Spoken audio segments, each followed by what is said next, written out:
A'udzubillahiminasyaitonirrajim. Bismillahirrahmanirrahim. Assalamualaikum warahmatullahi wabarakatuh. Ahmaduhu wa nasta'inuhu wa nastaghfiruhu wa na'udzubillahi min syururi anfusina min sayyiati a'malina ma ba'd. Alhamdulillah, suci syukur kehadirat Allah Subhanahu wa taala atas daya segala nikmatnya. Salawat serta salam semoga tercurah Nabi Muhammad SAW serta keluarga, sahabatnya dan umatnya hingga yaumil kiamat. Melanjutkan taklim kitab Riyadhus Shalihin bab jihad atau berjuang di jalan Allah. Yang ke-53 dari Amr bin As radhiyallahu anhu, ia berkata, aku mendengar Rasulullah SAW bersabda, barang siapa yang memanahkan satu anak panah sewaktu berjuang di jalan Allah, maka hal itu sama dengan memerdekakan seorang budak. Hadis riwayat Abu Dawud dan Tirmizi. Hadisnya hasan sahih.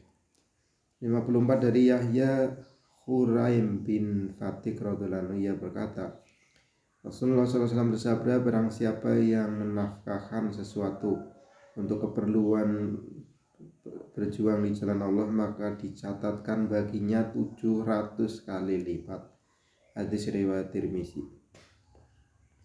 55 dari Abu Sa'id radhiyallahu anhu, ia berkata, Rasulullah SAW bersabda, tiada seorang hamba yang berpuasa satu hari hanya semata-mata karena Allah, melainkan Allah akan menjauhkan darinya dari api neraka sejauh perjalanan 70 tahun disebabkan puasanya. Itu hadis riwayat Bukhari dan Muslim.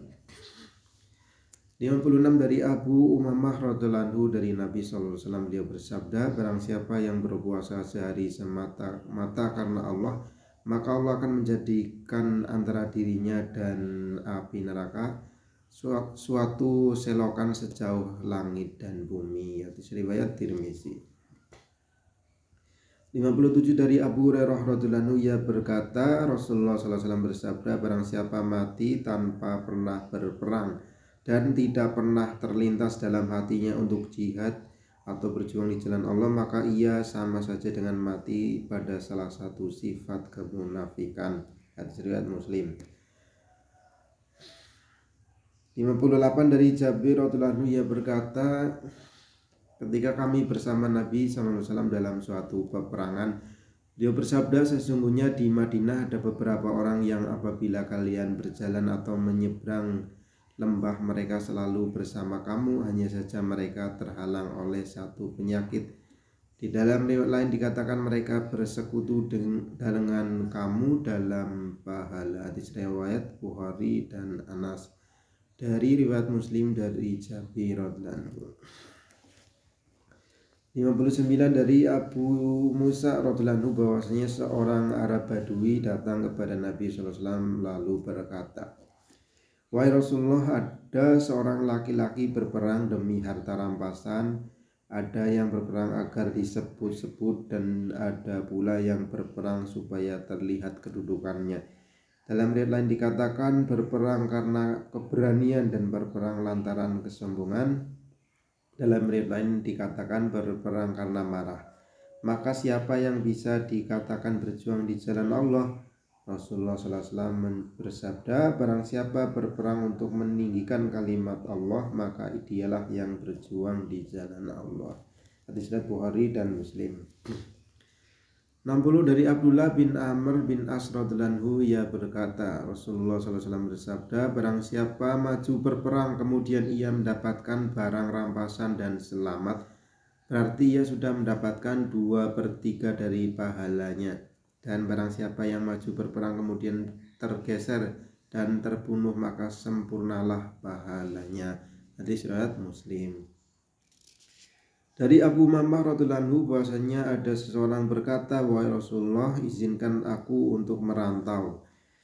Kemudian Nabi SAW bersabda, sesungguhnya merantaunya umatku ialah berjuang di jalan Allah Azza wa Jalla. Hadis riwayat Abu Dawud, sanadnya hasan, sangat hasan.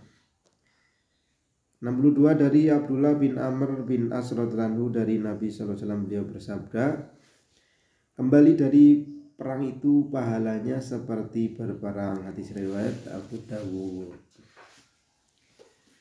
Alhamdulillah, cukup sekian dahulu taklim kali ini. Semoga Allah Subhanahu wa taala berikan kepada kita kefahaman agama, dimudahkan untuk mengamalkan dan menyampaikan. Dalam bab ini tentang berjuang di jalan Allah, maka niatkan diri untuk berjuang di jalan Allah sekurang-kurangnya 4 bulan dalam seumur hidup, 40 hari dalam setiap tahun, 3 hari dalam setiap bulannya, 2,5 jam dalam setiap harinya untuk berlatih. Maka niatkan diri, insya Allah. Kurang lebihnya mohon dimaafkan. Subhanallah bihamdi, subhanallah wa bihamdika, asyhadu an la ilaha illa anta, astaghfiruka wa atubu ilaik.